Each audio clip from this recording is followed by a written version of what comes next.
Hello beta, welcome to physics classes. And today what we will discuss? We will discuss polarization concept in dielectrics. तो बेटा आज हम discuss करने वाले हैं process of polarization in dielectric substances. तो बेटा in my last videos we have discussed types of dielectric substances, behaviour of dielectric substances. तो बेटा अगर आपको लास्ट वीडियो देखनी है तो आपको मेरा चैनल यूट्यूब पे सब्सक्राइब करना है. Then after you are able to see last video lectures in proper sequence. तो बेटा आज हम डिस्कस करने वाले हैं polarization of dielectric substance, that is polarization of dielectric material. Dielectric material आपका पोलराइज कैसे होता है? तो सबसे पहले आपको ये मालूम होना चाहिए डाइलेक्ट्रिक मटेरियल कितने टाइप्स के होते हैं. तो basically they are of two types. Number one polar, number two non polar dielectric. Polar dielectric.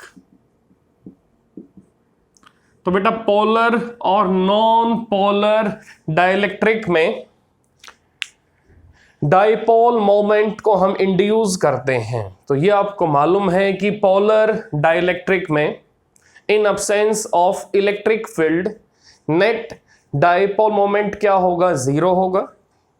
इसी टाइप से नॉन पोलर डाइलेक्ट्रिक में इन absence of external electric field net dipole moment क्या होगा? जीरो होगा. तो अगर हमें इन दोनों में डाइपोल मोमेंट को इंड्यूस करना है तो हमें इन दोनों के अंदर एक्सटर्नल इलेक्ट्रिक फील्ड को स्ट्रांगली अप्लाई करना पड़ेगा. तो पोलर डाइलेक्ट्रिक में क्या होगा? पोलर डाइलेक्ट्रिक में जो external electric field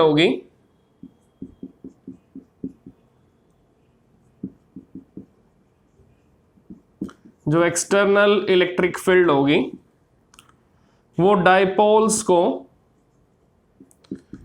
torque provide करेगी. और टॉर्क से क्या होगा? डाइपोल्स आपके रोटेट करना स्टार्ट कर देंगे. और जब वो रोटेट होंगे तो इलेक्ट्रिक डाइपोल्स की जो इलेक्ट्रिक डाइपोल मोमेंट की डायरेक्शन है वो आइडेंटिकल होना स्टार्ट हो जाएगी. इसका मीनिंग जब वो रोटेट होंगे तो धीरे धीरे कुछ मॉलिक्यूल्स की जो डाइपोल मोमेंट की डायरेक्शन होगी वो एक्सटर्नल इलेक्ट्रिक फील्ड के साथ पैरेलल हो जाएगी. तो इसी टाइप से अब नॉन पोलर में आ जाओ. नॉन पोलर में क्या होगा? जब हम अप्लाई करेंगे एक्सटर्नल इलेक्ट्रिक फील्ड तो डाइपोल्स आपके नॉन पोलर डाइलेक्ट्रिक सैंपल में नहीं होंगे. Dipoles not present. रीजन क्या है कि डाइपोल्स आपके नॉन पोलर डाइलेक्ट्रिक सब्सटेंस में क्यों नहीं होंगे? क्योंकि डाइपोल्स को अगर बनाना है तो पॉजिटिव और नेगेटिव के बीच में सेपरेशन होना चाहिए. But in non polar dielectric sample we have no separation between center of mass of positive charges and center of mass of negative charges. तो नॉन पोलर डाइलेक्ट्रिक में आपको पॉजिटिव और negative charges के centre of masses के बीच में separation नहीं मिलेगा. तो यहां पर आपको डाइपोल्स नहीं मिलेंगे. तो इसका मीनिंग यहां पर सेपरेशन जीरो हो जाएगा. आर का meaning separation between positive and negative.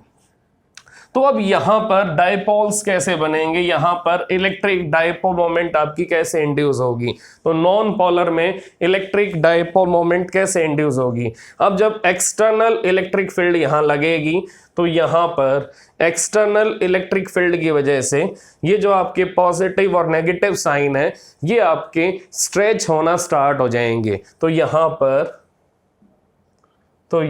पर कॉन्सेप्ट क्या आएगा, stretching of positive and negative charges.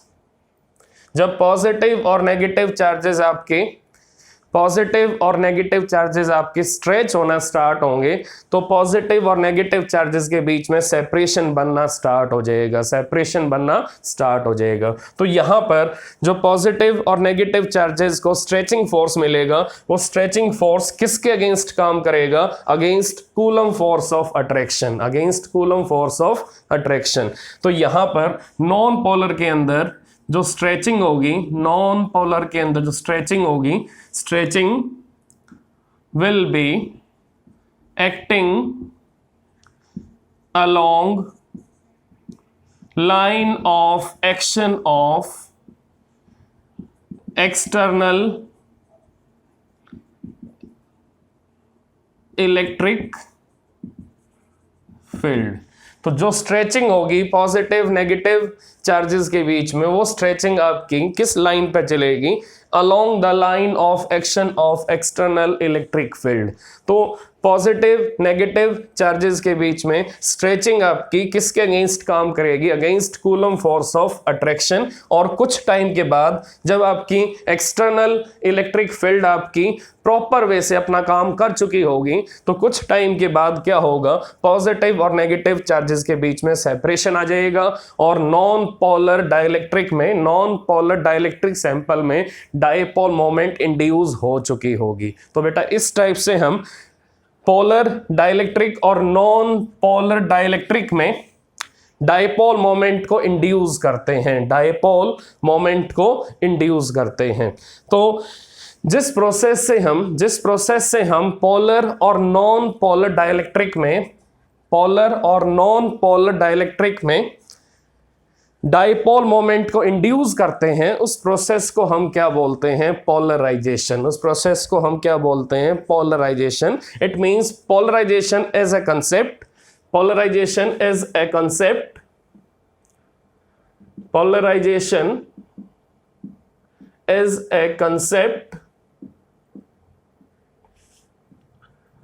which tells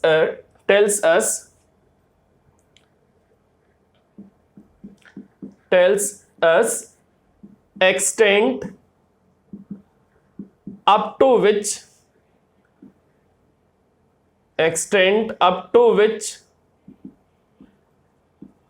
we can induce electric dipole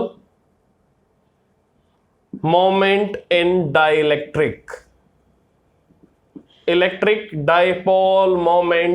dielectric।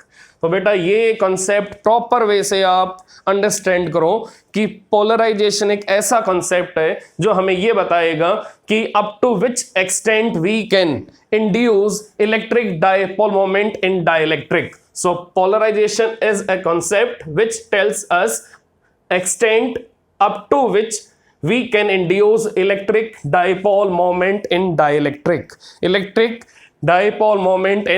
dielectric. Now we understand polarization concept by simple formulation.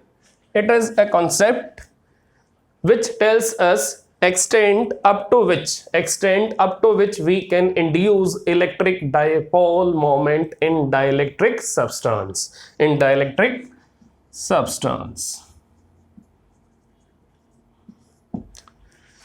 तो बेटा अब अगर हम किसी भी नॉन पोलर डाइलेक्ट्रिक मटेरियल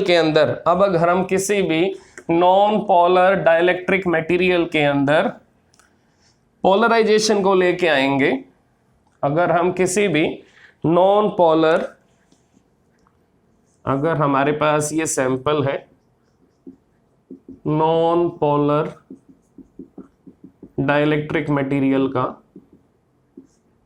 तो अगर हम इसके अंदर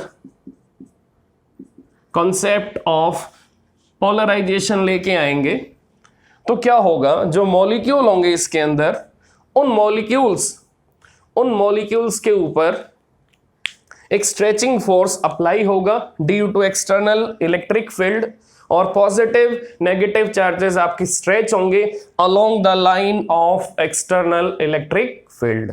तो बेटा मॉलिक्यूल के ऊपर, एक सिंगल मॉलिक्यूल के ऊपर एक्सटर्नल इलेक्ट्रिक फील्ड का जो इफेक्ट होगा वो माइक्रोस्कोपिकली काफी कम होगा, लेकिन इस सैंपल के अंदर बिलियंस ऑफ मॉलिक्यूल्स होंगे। तो अगर बिलियंस ऑफ मॉलिक्यूल्स के ऊपर एक्सटर्नल इलेक्ट्रिक फील्ड काम करेगी, अगर बिलियंस ऑफ मॉलिक्यूल्स के ऊपर external electric field stretching force बनाएगी, तो उस केस में जो इफेक्ट आएगा कंप्लीट सैंपल के ऊपर, वो इफेक्ट हम इग्नोर नहीं कर पाएंगे। तो इस पूरे सैंपल के अंदर जो इंड्यूस डायपोल मोमेंट होगी उसको हम इग्नोर नहीं कर पाएंगे। हम एक मॉलिक्यूल की डायपोल मोमेंट को इग्नोर कर सकते हैं, बट बिलियंस ऑफ मॉलिक्यूल्स की हम डायपोल मोमेंट को, इंड्यूस डायपोल मोमेंट को इग्नोर नहीं कर सकते। तो बेटा उससे क्या होगा कि एक एंड आपका नेगेटिव साइन कैरी करेगा और अपोजिट सरफेस पे पॉजिटिव साइन आ जाएगा। तो अब इस सैंपल के अंदर जो इंड्यूस डायपोल मोमेंट होगी, वो इंड्यूस्ड डायपोल मोमेंट आपकी एक्सटर्नल इलेक्ट्रिक फील्ड के पैरेलल आ जाएगी,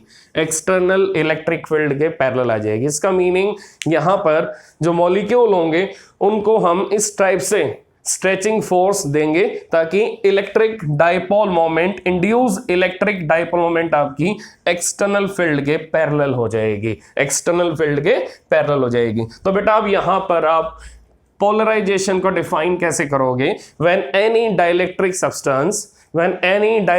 substance placed in, when any non-polar dielectric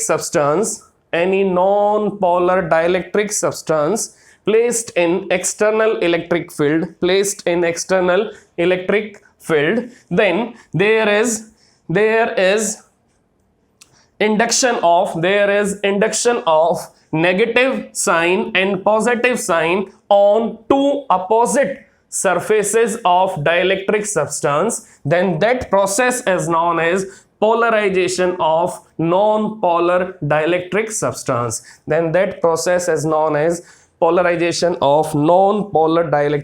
substance. तो बेटा जिस प्रोसेस के through non polar dielectric substance के अंदर एक सरफेस पे नेगेटिव चार्ज आएगा और एक सरफेस पे पॉजिटिव चार्ज आएगा, now that process is known as polarization of non-polar dielectric substance. That process is known as polarization of non-polar dielectric substance.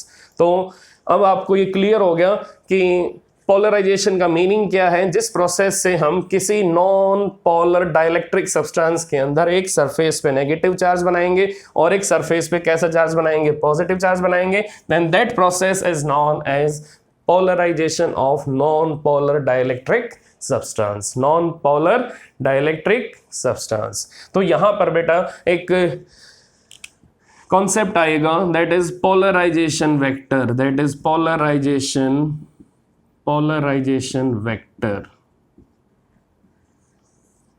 So polarization vector is equal to net dipole moment per unit volume of sample। तो बेटा ये आपको ध्यान रखना है कि polarisation vector को आप डिफाइन कैसे करोगे। Polarization vector is defined as net induced dipole moment per unit volume of sample, per unit volume of sample।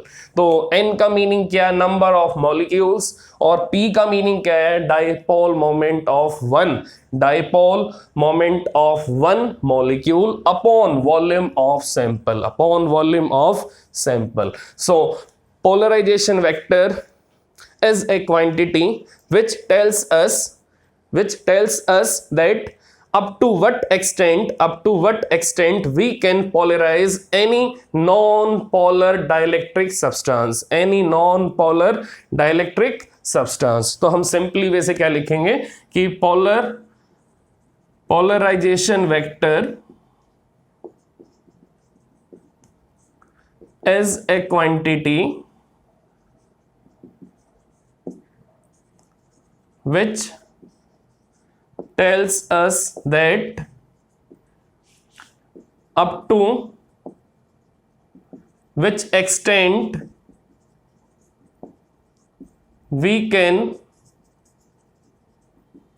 polarize any non-polar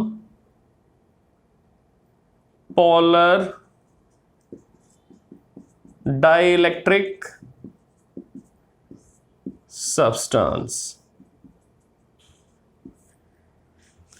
So this is polarization vector, this is polarization vector। तो ये बेटा आपको clear होना चाहिए कि polarization vector किसके equal होगा, p vector is equal to np upon volume, np upon volume। तो बेटा इस टाइप से हमने polarization vector को डिफाइन कर दिया।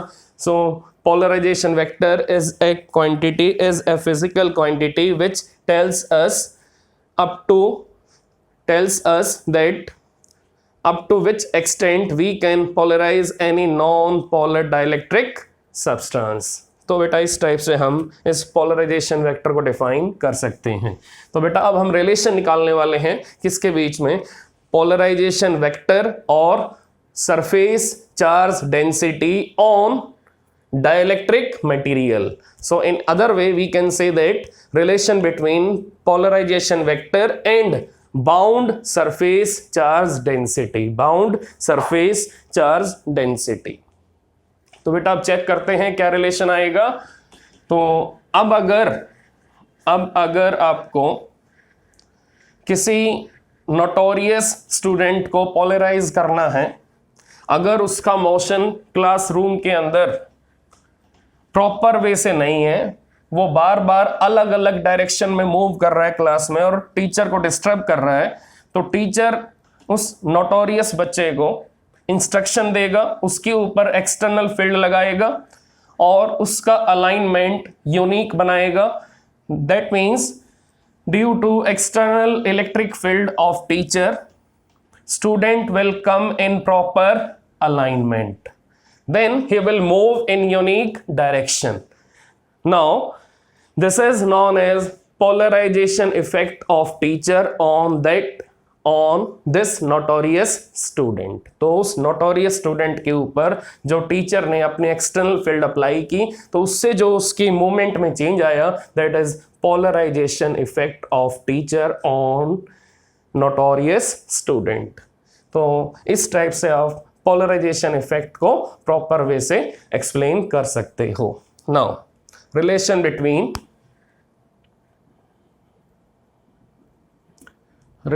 Between polarization and bound surface charge density. तो बेटा एज्यूम कर लो ये हमारे पास एक dielectric non polar dielectric sample है, नॉन पोलर डाइलेक्ट्रिक सैंपल है और ये पोलराइज हो चुका है। Now we have non polar dielectric substance after polarization. तो इस सरफेस पे साइन कैसा है, नेगेटिव है। इस सरफेस पे साइन कैसा है, नेगेटिव। तो इस सरफेस पे साइन कैसा आएगा, पॉजिटिव। इस सरफेस पे साइन कैसा आएगा, पॉजिटिव। तो बेटा यहाँ चार्ज कैसा है माइनस क्यू, यहाँ चार्ज कैसा है प्लस क्यू, और इन दोनों सरफेसेस के बीच में सेपरेशन क्या है L। तो L is separation between surface number 1 and surface number 2, between surface number 1 and number 2। तो बेटा अब यहां पर इलेक्ट्रिक डायपोल मोमेंट की डायरेक्शन क्या होगी, that is negative to positive, that is negative to positive. तो बेटा अब यहां पर नेट इलेक्ट्रिक डायपोल मोमेंट क्या होगा, यहां पर नेट इलेक्ट्रिक डायपोल मोमेंट क्या होगा, N इंटू P। N का meaning number of molecules, N का मीनिंग नंबर ऑफ मॉलिक्यूल्स, और P का meaning dipole moment of one molecule. तो बेटा अब ये P नेट आपकी टोटल इलेक्ट्रिक डायपोल मोमेंट आ गई है जो इसके अंदर इंड्यूस हुई है। सो P net means total induced dipole moment इन non polar dielectric substance, non polar dielectric substance. तो P net is equal to N into P. Now equation number 1. Now tell me P net equal to Q into L। ये formula कहां से मिला आपको, ये formula आपको electrostatics में से मिला, जहां पर आपने डिस्कस किया था इलेक्ट्रिक डायपोल को प्राइमरी लेवल पे। तो वहां पर फॉर्मूला था किसका, डायपोल मोमेंट का, product of charge taken from either pole of electric dipole and separation between two equal and opposite charges. तो किस किस का प्रोडक्ट होगा, charge taken from either surface of non polar dielectric substance and separation between two opposite charges. तो ये बेटा separation आ गया, और ये चार्ज आपने कहां से लिया, from one of the surface of non polar dielectric substance.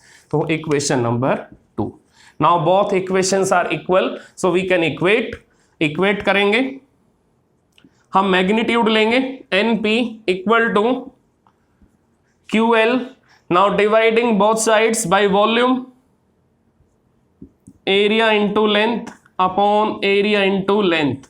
तो L से L कैंसिल, तो बेटा नेक्स्ट स्टेप क्या होगा, now it is NP upon A into L, now it is NP upon V and it is equal to Q upon A।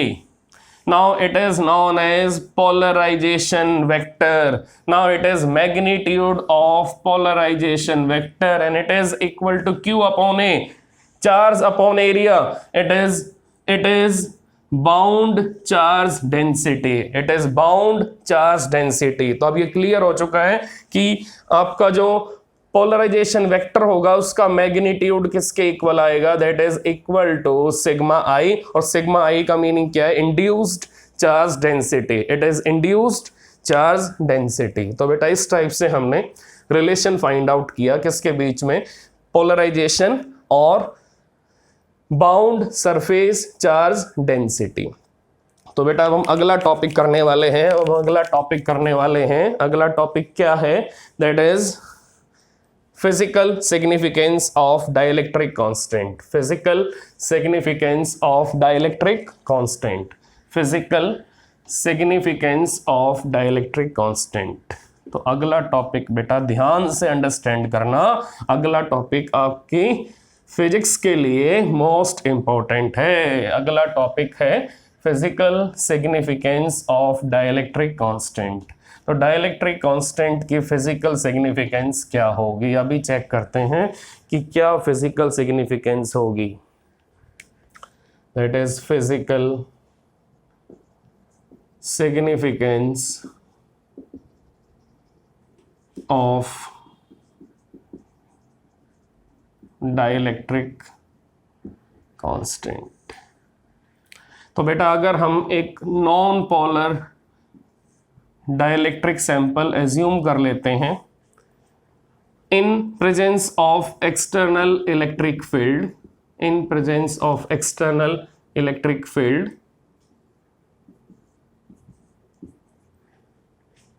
in presence of external electric field। तो हमें इस type से इन दोनों opposite surfaces पे negative और positive induced charges मिलेंगे, negative और positive induced charges मिलेंगे। तो बेटा अब चेक करते हैं ये आपकी डायरेक्शन किसकी, एक्सटर्नल इलेक्ट्रिक फील्ड की। तो एक्सटर्नल इलेक्ट्रिक फील्ड आपकी कहां से आ रही है, from left hand side to right hand side, from left hand side to right hand side. तो बेटा ये डायरेक्शन बनी है आपकी इंड्यूस्ड इलेक्ट्रिक फील्ड की, ये डायरेक्शन बनी है आपकी इंड्यूस्ड इलेक्ट्रिक फील्ड की, ये डायरेक्शन बनी है आपकी इंड्यूस्ड इलेक्ट्रिक फील्ड की। ठीक है यहां तक बेटा। अब ये डायरेक्शन आपकी एक्सटर्नल इलेक्ट्रिक फील्ड की, अब ये डायरेक्शन है आपकी एक्सटर्नल इलेक्ट्रिक फील्ड की। चेक करना बेटा ध्यान से, ये डायरेक्शन है आपकी एक्सटर्नल इलेक्ट्रिक फील्ड की, ये डायरेक्शन है आपकी एक्सटर्नल इलेक्ट्रिक फील्ड की, ये डायरेक्शन है आपकी एक्सटर्नल इलेक्ट्रिक फील्ड की, ये डायरेक्शन है आपकी एक्सटर्नल इलेक्ट्रिक फील्ड की। इसी टाइप से ये डायरेक्शन है आपकी एक्सटर्नल इलेक्ट्रिक फील्ड की, ये डायरेक्शन है आपकी एक्सटर्नल इलेक्ट्रिक फील्ड की। तो बेटा ध्यान से चेक करना, ये डायरेक्शन है आपकी एक्सटर्नल इलेक्ट्रिक फील्ड की, ये डायरेक्शन है आपकी एक्सटर्नल इलेक्ट्रिक फील्ड की। पॉजिटिव साइन से लाइंस कैसे निकलेंगी, आउटवर्ड आउटवर्ड, और नेगेटिव साइन पे लाइंस कैसे आएंगी, इनवर्ड इनवर्ड इनवर्ड इनवर्ड। तो चेक कर सकते हो आप, चेक कर सकते हो आप कि जहां नेगेटिव साइन है वहां पर इलेक्ट्रिक फील्ड ऑफ लाइंस कैसी हैं, इनवर्ड इनवर्ड टर्मिनेट हो रही हैं, और जहां पॉजिटिव साइन है वहां से लाइंस आपकी एमिट हो रही हैं, वहां से लाइंस आपकी एमिट हो रही हैं। आप चेक कर सकते हो। तो अब चेक करो, अब बेटा ध्यान से चेक करना बिल्कुल कि अब ये जो आपका नॉन पोलर, ये जो आपका नॉन पोलर डाइलेक्ट्रिक सब्सटेंस है, ये जो आपका नॉन पोलर डाइलेक्ट्रिक सब्सटेंस है, इसके अंदर जो इंड्यूस्ड, इसके अंदर जो इंड्यूस्ड इलेक्ट्रिक फील्ड है वो एक्सटर्नल इलेक्ट्रिक फील्ड से अपोजिट है या सेम डायरेक्शन में है। जो इंड्यूस्ड इलेक्ट्रिक फील्ड है वो एक्सटर्नल इलेक्ट्रिक फील्ड के सेम डायरेक्शन में है या अपोजिट डायरेक्शन में है। तो ये बेटा डायरेक्शन अपोजिट है। तो बेटा ये वाली एरो इस वाली एरो को कैंसिल कर देगी। चेक कर लो, ये वाली एरो इस वाली एरो को कैंसिल कर देगी। ऐसे ही चेक करना, ये वाली एरो इस वाली एरो कैंसिल कर देगी। अब चेक करना ध्यान से, ये वाली एरो इस वाली एरो को कैंसिल कर देगी। चेक करना ध्यान से, अब ये वाली एरो, अब ये वाली एरो इस वाली एरो को कैंसिल कर देगी। अब ये वाली एरो इस वाली एरो को कैंसिल कर देगी। तो बेटा चेक करके बताओ, इस नॉन पोलर डाइलेक्ट्रिक सैंपल में से कौन कौन सी electric field of lines pass होंगी, कौन कौन सी electric field of lines pass होंगी। तो चेक करना, जिस पे मैं टिक करूंगा वही लाइन आपकी नॉन पोलर डाइलेक्ट्रिक सैंपल में से पास होंगी। तो चेक करते हैं, एक तो ये वाली पास होगी, फिर उसके बाद ये वाली पास होगी, फिर उसके बाद चेक करना ये वाली पास होगी, फिर उसके बाद चेक करना ये वाली पास होगी, फिर उसके बाद चेक करना ये वाली पास होगी। तो मैंने बेटा जिस पे टिक मार्क किया है, जिस पे मैंने टिक का साइन लगाया है, इस टिक के साइन को मैं अब रेड साइन से भी मेंशन कर रहा हूं कि ये वाली लाइन पास होगी, ये पास होगी, ये पास होगी, ये पास होगी और ये लाइन पास होगी। बेटा ये दोनों आपस में कैंसिल, ये दोनों आपस में कैंसिल, ये दोनों आपस में कैंसिल, ये दोनों आपस में कैंसिल, ये दोनों आपस में कैंसिल। तो अब जो फाइनल पिक्चर हमें मिलेगी नॉन पोलर डाइलेक्ट्रिक की, अब हमें जो फाइनल पिक्चर मिलेगी नॉन पोलर डाइलेक्ट्रिक सैंपल की, वो कैसे मिलेगी अभी चेक कर लेते हैं। वो कैसे मिलेगी हमें अभी चेक कर लेते हैं बेटा, नो डाउट अभी चेक कर लेते हैं कि अब नॉन पोलर अब नॉन पोलर डाइलेक्ट्रिक सैंपल की अब जो हमें पिक्चर मिलेगी वो पिक्चर हमें क्या मिलेगी चेक कर लेते हैं, नो इशू। अब हमें पिक्चर क्या मिलेगी चेक करना बेटा ध्यान से। अब हमें पिक्चर क्या मिलेगी, एक लाइन ये पास हो रही है, फिर उसके बाद अगली लाइन आपकी ये पास हो रही है, फिर उसके बाद चेक करना क्या हो रहा है, उसके बाद 1 2 3 then 4 5 then 4 and 5. Now it is 1 2 3 4 5। तो आप चेक कर सकते हो नॉन पोलर डाइलेक्ट्रिक सैंपल में से, अब नॉन पोलर डाइलेक्ट्रिक सैंपल में से नॉन पोलर डाइलेक्ट्रिक सैंपल में से आपकी नंबर ऑफ लाइंस आपकी काफी कम पास हो रही हैं, नंबर ऑफ लाइंस आपकी काफी कम पास हो रही हैं। जो एक्सटर्नल इलेक्ट्रिक फील्ड थी आपकी वो आपकी ज्यादा है, चेक कर सकते हो। जो एक्सटर्नल इलेक्ट्रिक फील्ड है वो आपकी ज्यादा है, जो एक्सटर्नल इलेक्ट्रिक फील्ड है वो आपकी ज्यादा है, लेकिन जो लाइंस आपकी इसमें से पास हो रही हैं वो लाइंस आपकी काफी कम हैं, जो लाइंस आपकी इसमें से पास हो रही हैं वो लाइंस काफी कम हैं। तो ये आपको बेटा ध्यान रखना है, ये आपको ध्यान रखना है, बिल्कुल ये आपको प्रॉपर वे से ध्यान रखना है कि जो external electric field of lines होंगी, जो external electric field of lines होंगी वो आपकी ज्यादा होंगी, और जो लाइंस आपकी पास होंगी किसमें से, नॉन पोलर।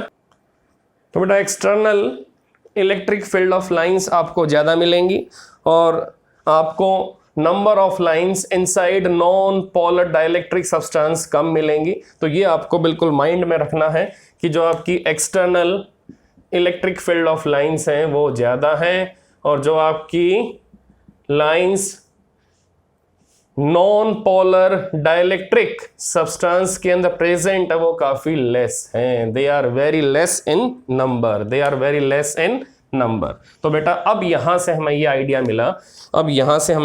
मिला, कि जो नेट इलेक्ट्रिक फील्ड है वो किसके इक्वल होगी, that is E external minus E induced. तो ये आपके सामने है, चेक कर सकते हो। इंड्यूस्ड इलेक्ट्रिक फील्ड आपकी external electric field of lines को कैंसिल कर रही हैं, तो नेट इलेक्ट्रिक फील्ड जो आपकी यहां पर आएंगी that is net electric field, वो कैसे आएगी, that is net electric field is equal to E external minus E induced, E external minus E induced. तो बेटा ये क्लियर हो गया अब आपको कि E net is less than E external, E net is less than E external। इसका meaning E external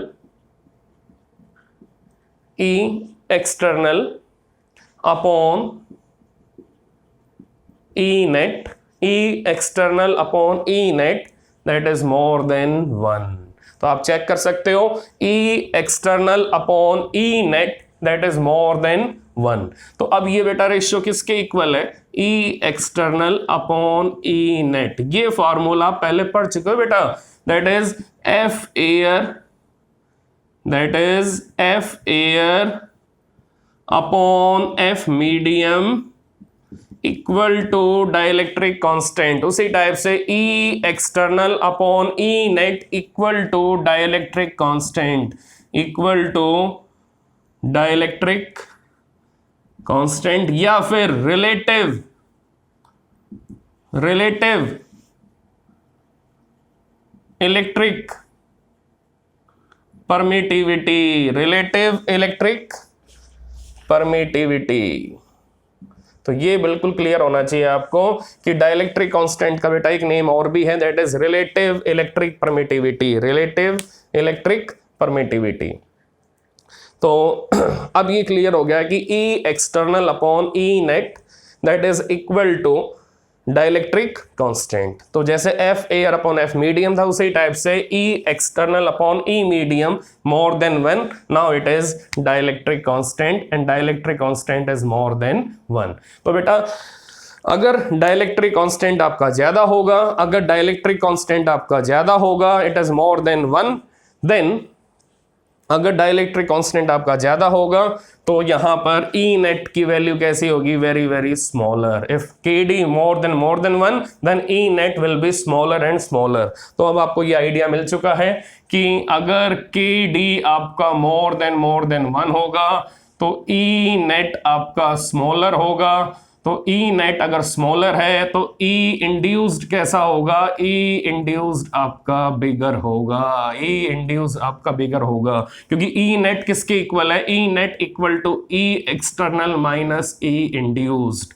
तो अगर इंड्यूस्ड वैल्यू ज्यादा होगी तो ई नेट की वैल्यू स्मॉलर हो जाएगी। तो अगर डाइलेक्ट्रिक कांस्टेंट आपका ज्यादा है, अगर डाइलेक्ट्रिक कांस्टेंट आपका ज्यादा है तो इसका मीनिंग क्या है कि ई इंड्यूस्ड की वैल्यू ज्यादा आएगी। अगर ई इंड्यूस्ड आपका ज्यादा है तो ई नेट की वैल्यू काफी स्मॉलर आएगी, ई नेट की वैल्यू काफी स्मॉलर आएगी। तो ये बेटा आपको क्लियर हो गया कि डाइलेक्ट्रिक कांस्टेंट हमें क्या बताएगा। अब यहां पर एक इंपॉर्टेंट कॉन्सेप्ट आएगा कि physical significance of dielectric constant, physical significance of dielectric constant. तो अब आप कैसे इसकी फिजिकल सिग्निफिकेंस को डिफाइन करोगे, कैसे बताओगे कि डाइलेक्ट्रिक कांस्टेंट की फिजिकल सिग्निफिकेंस क्या है। तो अब यहां पर हम डिफाइन करने वाले हैं physical significance of dielectric constant. तो चेक करो बेटा क्या होगी इसकी physical significance. So dielectric constant will tell us up to what extent induced field can be produced in non-polar dielectric sample। तो अब हमें ये आइडिया हो गया कि डाइलेक्ट्रिक कांस्टेंट हमें क्या बताएगा कि it will tell us up to what extent non polar dielectric sample can be polarised. तो ये बेटा आपको ध्यान रखना है कि physical significance of dielectric constant क्या होगी। ये एक ऐसा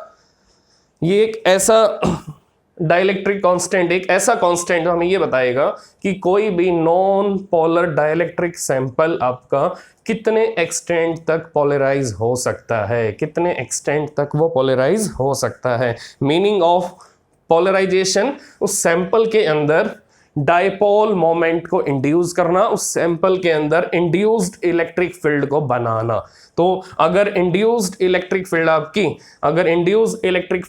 ज्यादा होगी, अगर इंड्यूस्ड इलेक्ट्रिक फील्ड आपकी ज्यादा होगी तो डाइलेक्ट्रिक कांस्टेंट भी आपका ज्यादा होगा। So more dielectric constant, more induced electric field inside non-polar dielectric substance। तो ये बेटा आपको क्लियर हो गया। तो के डी अब किसके इक्वल आएगा, now K D is equal to E external upon E external, हम मैग्नीट्यूड ही ले लेंगे क्योंकि के डी आपका एक नंबर है। तो ई external upon E external minus E induced. तो ये बेटा आपको फॉर्मूला मिला किसका, डाइलेक्ट्रिक कांस्टेंट का, E external upon E external minus E induced. So this is all about physical significance. Yes बेटा, तो अब आपको क्लियर हो गया है कि फिजिकल सिग्निफिकेंस क्या है डाइलेक्ट्रिक कांस्टेंट की। तो बेटा अब हम डाइलेक्ट्रिक कांस्टेंट का रिलेशन बनाएंगे इलेक्ट्रिक ससेप्टिबिलिटी के साथ। अब हम डाइलेक्ट्रिक कांस्टेंट का रिलेशन बनाएंगे किसके साथ, इलेक्ट्रिक ससेप्टिबिलिटी के साथ। तो सबसे पहले आपको एक नया वर्ड क्या मिला है, इलेक्ट्रिक ससेप्टिबिलिटी। इसका मीनिंग क्या है पहले वो क्लियर कर लेते हैं, क्या मीनिंग है इसका। इलेक्ट्रिक ससेप्टिबिलिटी क्या चीज होती है, तो अभी चेक कर लेते हैं क्या मीनिंग है इसका। इलेक्ट्रिक ससेप्टिबिलिटी क्या चीज होती है, इसका मीनिंग हम क्लियर कर लेते हैं बेटा क्या होता है। नाउ नया वर्ड क्या आपके लिए, electric susceptibility.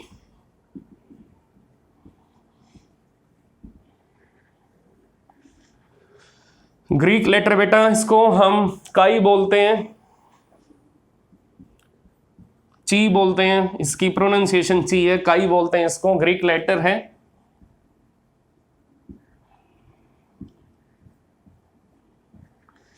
So it is a number, it is a quantity which tells us electrical behavior of any dielectric substance. So it is a number which tells us electrical behavior of any substance, तो ये हमें ये एक ऐसा number जो हमें ये बताएगा कि जो सब्सटेंस है उसका इलेक्ट्रिकल बिहेवियर कैसा है, उसके अंदर जो इंड्यूस्ड इलेक्ट्रिक फील्ड है वो किस अमाउंट में है, so it will tell us electrical behaviour of any substance. तो वैक्यूम में बेटा इसकी वैल्यू 0 होगी, ये ध्यान रखना, in vacuum its value is 0। तो वैक्यूम में किसी भी टाइप की हमारे पास इंड्यूस्ड इलेक्ट्रिक फील्ड नहीं होगी, तो वहां पर आपका जो काई बनेगा वैक्यूम में वो क्या होगा, दैट इज 0। वहां पर इलेक्ट्रिकल ससेप्टिबिलिटी क्या होगी, 0 होगी। वैक्यूम में आपको आयंस नहीं मिलेंगे, तो वैक्यूम में क्या होगा, वैक्यूम में आपको जो मीडियम मिलेगा वो मीडियम आपका इलेक्ट्रिकली सेंसिटिव नहीं होगा, वो मीडियम आपका इलेक्ट्रिकली ससेप्टिबल नहीं होगा। तो ये आपको ध्यान रखना है कि वैक्यूम के अंदर आपको अगर आयंस नहीं मिलेंगे, वैक्यूम के अंदर आपको पॉजिटिव नेगेटिव आयंस अगर नहीं मिलेंगे, तो एक्सटर्नल इलेक्ट्रिक फील्ड के लिए वैक्यूम वाला मीडियम इलेक्ट्रिकली ससेप्टिबल नहीं होगा, तो वहां पर इसकी वैल्यू क्या होगी, 0 हो जाएगी। तो बेटा आप चेक करते हैं कि इसका क्या रिलेशन आएगा, किसके साथ, डाइलेक्ट्रिक कांस्टेंट के साथ। तो इसका रिलेशन हमें निकालना है, that is relation of electrical susceptibility with dielectric constant, relation of electric susceptibility with dielectric constant। तो इसके लिए बेटा सबसे पहले आपको ये मालूम होना चाहिए कि जो आपकी नेट इलेक्ट्रिक फील्ड आएगी नॉन पोलर डाइलेक्ट्रिक सब्सटेंस में वो क्या आएगी, E external minus E induced, E external minus E induced. और आपको मालूम है कि E नेट किसके इक्वल होगा, E net is equal to E external minus E induced की वैल्यू बेटा आपको मालूम होनी चाहिए, sigma I upon epsilon naught, sigma I upon epsilon naught. Sigma I का मीनिंग क्या है, sigma I is bound surface charge density, bound surface charge density. तो ये क्लियर होना चाहिए बेटा आपको बिल्कुल। Now E net is equal to E external minus polarisation vector P, that is polarisation vector P। अभी हमने एक रिलेशन फाइंड आउट किया था, रिलेशन क्या था, पोलराइजेशन वेक्टर का मैग्नीट्यूड किसके इक्वल होगा, सरफेस चार्ज डेंसिटी के इक्वल होगा। पोलराइजेशन वेक्टर का magnitude bound surface charge density के इक्वल होगा। तो अब चेक करते हैं, यहां पर हमें ये मालूम है कि polarisation vector is proportional to net electric field. तो ये आपको ध्यान रखना है हमेशा कि polarisation vector always proportional to net electric field. तो अब अगर आप इस सिंबल को हटाओगे तो क्या आएगा बेटा, एप्सिलॉन नॉट आएगा, काई आएगा और E नेट आएगा। तो ये ध्यान से देखना कि यहां पर काई का मीनिंग क्या है, काई इज कांस्टेंट ऑफ प्रोपोर्शनैलिटी, ठीक है। और एप्सिलॉन नॉट आपका किसके लिए आया है, टू मेक काई डायमेंशनलेस, काई को सिंपली नंबर में बनाने के लिए, काई को डायमेंशनलेस क्वांटिटी बनाने के लिए हमने एप्सिलॉन नॉट यहां अप्लाई किया है, यूज किया है। Now we have formula of polarisation vector and we have formula of net electric field in non polar dielectric substance. तो बेटा चेक करते हैं क्या आंसर आएगा। Net electric field equal to E external minus P है तो P की value put कर दो, that is minus P upon में एप्सिलॉन नॉट भी आएगा। ये गलती मत कर देना बेटा, अपॉन में एप्सिलॉन नॉट भी आएगा। तो it is P external minus P upon epsilon naught. Now E net is equal to E external minus P की value epsilon naught chi E net upon epsilon naught से epsilon naught cancel. Now E net is equal to E external minus काई